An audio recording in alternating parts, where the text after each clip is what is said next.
Student okay biology में आप सभी का स्वागत है। आज के इस वीडियो में हम एक नया चैप्टर स्टार्ट करने जा रहे हैं जिसका नाम है उत्सर्जन। तो ये अपने एनसीईआरटी क्लास 11 का एक महत्वपूर्ण चैप्टर है और आपके नीट के एग्ज़ाम के लिए भी एक महत्वपूर्ण चैप्टर होने वाला है उत्सर्जन। तो इसमें उत्सर्जन होता क्या है? तो देखो, उत्सर्जन एक नॉर्मल अपन इसके शब्द को समझे तो ये होता है कि अपशिष्ट पदार्थ जो होते हैं शरीर में जो बन रहे हैं उन अपशिष्ट पदार्थों को अपने शरीर से बाहर निकालने की प्रक्रिया है। ये शरीर से बाहर निकालने की प्रक्रिया है, प्रोसेस है। तो बात ये आती है कि अपशिष्ट पदार्थ कहाँ से आते हैं। तो जो हमारा शरीर है, तो सजीवों का जो शरीर होता है उस शरीर में क्या होती है, बहुत सारी उपापचयी क्रियाएं चलती रहती है। प्रत्येक कोशिका ऊतक अंग उपापचयी क्रियाएं करता है। उन उपापचयी क्रियाओं के फलस्वरूप जब कोई कोशिका उपापचयी क्रियाएं करेगी तो उसके फलस्वरूप बहुत सारे ऐसे अनुपयोगी पदार्थ बनते हैं। तो एक तो होता है शरीर में उपापचयी क्रियाओं के कारण, या ये हो सकता है कि शरीर में ज़रूरत से ज़्यादा किसी पदार्थ को अंदर ले लिया अत्यधिक अंतर्ग्रहण से, कि हमें ज़रूरत थी 1 ग्राम की और हमने ले लिया 5 ग्राम। तो अगर कोई पदार्थ है वो अत्यधिक मात्रा में शरीर के अंदर पहुंच रहा है तो उसके कारण, अंतर्ग्रहण का मतलब है अंदर लेना। तो शरीर में उपापचयी क्रियाएं होती है उसके कारण, और अत्यधिक अंतर्ग्रहण के कारण क्या होता है, बहुत सारे व्यर्थ, जिसको अपन अनुपयोगी पदार्थ कहते हैं, जो कोई उपयोगी नहीं है वो पदार्थ है वो बनते हैं। और इन्हें हम क्या कहेंगे, अपशिष्ट पदार्थ कहेंगे। अपशिष्ट पदार्थ, या इनको हम कह देंगे वेस्ट प्रोडक्ट। क्या कहेंगे, वेस्ट प्रोडक्ट। और ये वेस्ट प्रोडक्ट होते हैं वो हर सजीव के शरीर में बनते हैं कि करोड़ों की संख्या में कोशिकाएं होती है और हमारे ऊतक पाए जाते हैं, अंग पाए जाते हैं। ये सभी दिन रात उपापचयी क्रियाएं करते रहते हैं।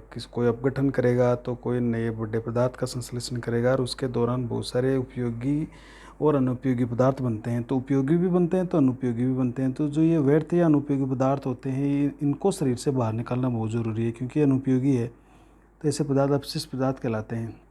जैसे उदाहरण ले लें अपन, अगर कार्बोहाइड्रेट का जो उपापचय होता है, कोशिका कार्बोहाइड्रेट को काम में लेती है, तो कार्बोहाइड्रेट के उपापचय के द्वारा क्या बनती है, तो कार्बन डाइऑक्साइड बनता है और जल बनता है, H2O का निर्माण होता है।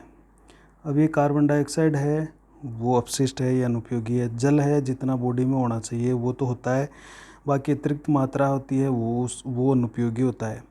तो इस तरह से ये दो चीज़ें यहाँ पर बन रही है। इसी तरह से जो प्रोटीन होता है, जब प्रोटीन का अपघटन होता है या उसका उपापचय होता है तो अमोनिया गैस बनती है NH3, जो कि बहुत ही जहरीली होती है अमोनिया गैस। इसके अलावा जैसे यूरिया बनता है और एक बनता है यूरिक अम्ल, यूरिक एसिड। तो ये चीज़ें इस प्रोटीन के उपापचय के कारण बन रही है। अब ये सभी जो होते हैं ये नाइट्रोजन अपशिष्ट होते हैं, इसमें सबसे नाइट्रोजन पाई जाती है सब में। तो ये जो नाइट्रोजन वाले अपशिष्ट पदार्थ होते हैं ये सबसे जहरीले होते हैं, सबसे खतरनाक माने जाते हैं। इसके अलावा जैसे मान लीजिए अतिरिक्त बॉडी के अंदर अतिरिक्त आयन है, जो जितना आयन ज़रूरत है बॉडी को वो तो है, इसके अलावा जैसे और भी ज़्यादा सोडियम आयन भरा पड़ा है, क्लोराइड भी ज़्यादा है, आपके पोटेशियम भी ज़्यादा है, सल्फेट आयन है वो ज़्यादा है। तो ये कुछ आयन है वो अतिरिक्त है, इसके शरीर में कोई उपयोगिता नहीं है, ये एक सीमा से ज़्यादा है। तो अब इनको ये जब सीमा से ज़्यादा हो जाते हैं तो ये अपशिष्ट पदार्थ के रूप में आते हैं। तो इन सभी को शरीर से बाहर निकालना होता है। तो देखो, अभी इनको बाहर कैसे निकालें, शरीर से आउट कैसे करें, शरीर से आउट या बाहर कैसे निकालें। तो नॉर्मल क्या होता है, जैसे फेफड़े हैं हमारे, फेफड़ों से तो हम क्या कर देते हैं, कार्बन डाइऑक्साइड का उत्सर्जन कर देते हैं। तो ये जो अनुपयोगी पदार्थ है इस कार्बन डाइऑक्साइड का हम आसानी से फेफड़ों द्वारा उत्सर्जन कर दिया। इसके अलावा जैसे हमारी जो पसीना है, पसीना आता है, पसीना या कुछ फेफड़ों के द्वारा भी, कुछ फेफड़ों के द्वारा, जब फेफड़ों से अपन हवा को बाहर निकालते हैं तो उसमें कुछ नमी भी होती है, तो इससे पानी की जो अतिरिक्त मात्रा है, अतिरिक्त जो पानी है उसको हम बाहर निकाल देते हैं पसीने के रूप में। इसके अलावा कुछ आयन होते हैं, आयन जो अतिरिक्त आयन होते हैं, अतिरिक्त आयन, उन अतिरिक्त आयनों को हम किसके द्वारा बाहर निकाल देते हैं, जैसे मलमूत्र होता है, मलमूत्र के रूप में या पसीने के रूप में हम उसको शरीर से बाहर निकाल देते हैं। तो ये जो कुछ अनुपयोगी पदार्थ बन रहे हैं उनको जैसे हमने पसीने के रूप में निकाल दिया, कार्बन डाइऑक्साइड को फेफड़ों के रूप में निकाल दिया, आयनों को हमने मलमूत्र या पसीने के रूप में बाहर निकाल दिया, और जो अपचित भोजन है, जैसे अपचित भोजन है, उस अपचित भोजन को हमने आंत्र के द्वारा है उसको शरीर से बाहर निकाल दिया। तो ये सभी है वो उत्सर्जी अंग की तरह काम करते हैं। ये सब क्या काम करते हैं, उत्सर्जी अंग के काम करते हैं।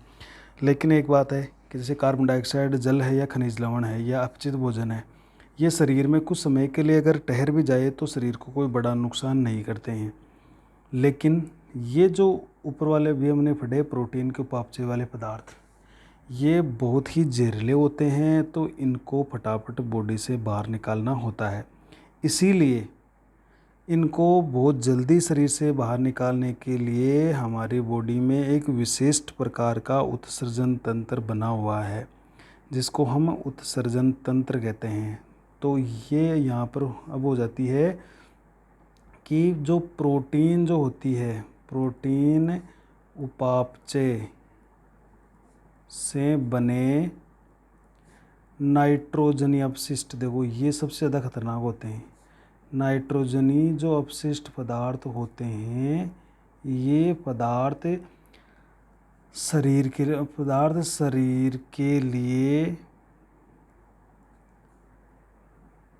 के लिए सबसे ज़्यादा घातक होते हैं, सबसे ज़्यादा घातक होते हैं। अब सबसे ज़्यादा घातक है तो इनको शरीर से अति शीघ्र बाहर निकालना होता है, अति शीघ्र बाहर निकालना है। अब इनको अति शीघ्र बाहर निकालने के लिए शरीर में उत्सर्जी अंगों से बना हुआ एक विशिष्ट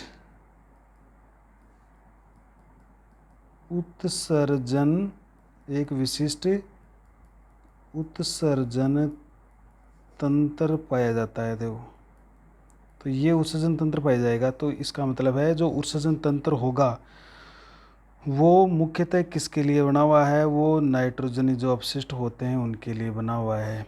तो हम ये कह सकते हैं कि जो हमारा उत्सर्जन तंत्र है, गुर्दे वगैरह होते हैं, उस उत्सर्जन तंत्र का जो संबंध है वो कार्बन डाइऑक्साइड से या लवणों से नहीं है, वो उसका संबंध है वो नाइट्रोजनी अपशिष्ट पदार्थों के निष्कासन से होता है। नाइट्रोजनी अपशिष्ट पदार्थों के निष्कासन से होता है। ये एक महत्वपूर्ण बात होती है। तो जब हम उत्सर्जन तंत्र की बात पढ़ते हैं ना, तब हम यही कहते हैं कि नाइट्रोजनी अपशिष्ट पदार्थों को शरीर से बाहर निकालने के लिए उत्सर्जन तंत्र पाया जाता है। अब ये नाइट्रोजन अपशिष्ट पदार्थों के लिए क्यों है, तो ये बता चुके हैं कि ये जो नाइट्रोजन अपशिष्ट पदार्थ हैं ये बहुत ही घातक होते हैं, शरीर में घातक प्रभाव डालते हैं। ये कोशिकाओं की जो अन्य उपापचय क्रियाएँ हैं उसमें बाधा उत्पन्न करते हैं, और शरीर का जो आंतरिक वातावरण है, ये जो अपशिष्ट पदार्थ होते हैं ना, ये शरीर के जो आंतरिक वातावरण होता है, आंतरिक वातावरण उसका संतुलन ही बिगाड़ देते हैं। देखो, शरीर के आंतरिक वातावरण का संतुलन बिगाड़ देते हैं। तो अब शरीर का आंतरिक संतुलन को बिगड़ने नहीं देना है, उस संतुलन को हमेशा बनाए रखा जाता है। तो इसके लिए ज़रूरी क्या है कि हम इनको शरीर से बहुत ही जल्दी बाहर निकालें। तो इसके लिए हमारे पास उत्सर्जन तंत्र है। तो इसका मतलब है, तो ये उत्सर्जन के तंत्र का अपन इसके अंदर पढ़ेंगे। तो अब बातें आती है कि उत्सर्जन का महत्व क्या है। तो देखो उत्सर्जन का महत्व क्या है, तो इसके द्वारा हम क्या करते हैं, जो अनुपयोगी हानिकारक अपशिष्ट पदार्थ होते हैं, अपशिष्ट पदार्थों को, महत्व क्या है, पहला महत्व ये है कि इससे हम अनुपयोगी हानिकारक अपशिष्ट पदार्थों को, और वो भी कौन से अनुपयोगी हानिकारक नाइट्रोजनी अपशिष्ट पदार्थों को शरीर से बाहर निकाल देते हैं।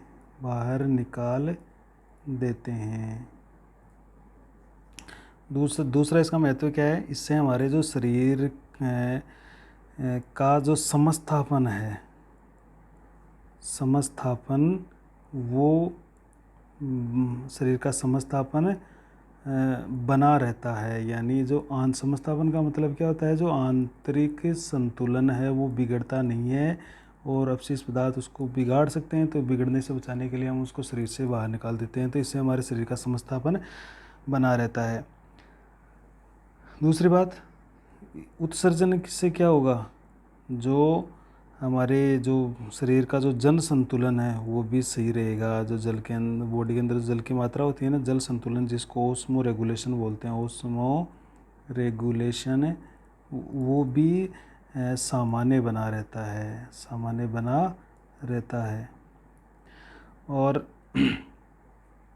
इसके अलावा जो बॉडी का जो जितना भी आंतरिक वातावरण है, उसकी पीएच है या उसका परासर दाब है, यानी शरीर का जो आंतरिक वातावरण है, शरीर का आंतरिक वातावरण सामान्य रहता है। शरीर की जो पीएच, बीपी, इसके अलावा जो परासरण दाब वो सामान्य बना रहता है। तो ये उत्सर्जन तंत्र की ये इम्पोर्टेंट बात हो गई कि उत्सर्जन तंत्र अपने बॉडी में नाइट्रोजन अपशिष्ट पदार्थों को, इसका मतलब अगर हम मानव की बात करें तो मानव में उत्सर्जित तंत्र का मुख्य उद्देश्य क्या है, तो मानव में उसका उद्देश्य है, जो मानव में जो यूरिया बनता है उस यूरिया को शरीर से बाहर निकालना है। अब इस यूरिया को शरीर से बाहर निकालने के लिए ही ये उत्सर्जित तंत्र पाया जाता है, जिसके अंदर 2 गुर्दे होते हैं, गुर्दों से मूत्र वाहिनियाँ निकलती है, मूत्राशय होता है और मूत्र मार्ग होता है, ये अपन आगे पढ़ेंगे। तो जो ये गुर्दे होते हैं, इसका मुख्य काम होता है रक्त में जो यूरिया उसको छान कर शरीर से बाहर निकालना। अब इसके साथ साथ कई सारे जो अतिरिक्त लवण और पानी होता है वो भी शरीर से बाहर चला जाता है। तो एक उस तंत्र से हमारे जो अपशिष्ट पदार्थ है वो शरीर से बाहर जाते रहते हैं और हमारा शरीर है वो संतुलित अवस्था में बना रहता है। नेक्स्ट वीडियो में अपन पढ़ेंगे कि जो उत्सर्जित नाइट्रोजन अपशिष्ट पदार्थ होते हैं वो कौन कौन से होते हैं और उसके आधार पर जीव कितने टाइप के हो सकते हैं, तो वो पढ़ेंगे अपन। अपने चैनल को सब्सक्राइब ज़रूर करें और ज़्यादा से ज़्यादा शेयर भी करें। आशा है कि आपको ये वीडियो पसंद आया होगा। अभी तो हमने इस वीडियो में इसका केवल बेसिक परिचय देखा है, आगे हम इसमें कंप्लीट इसका अध्ययन करेंगे। धन्यवाद।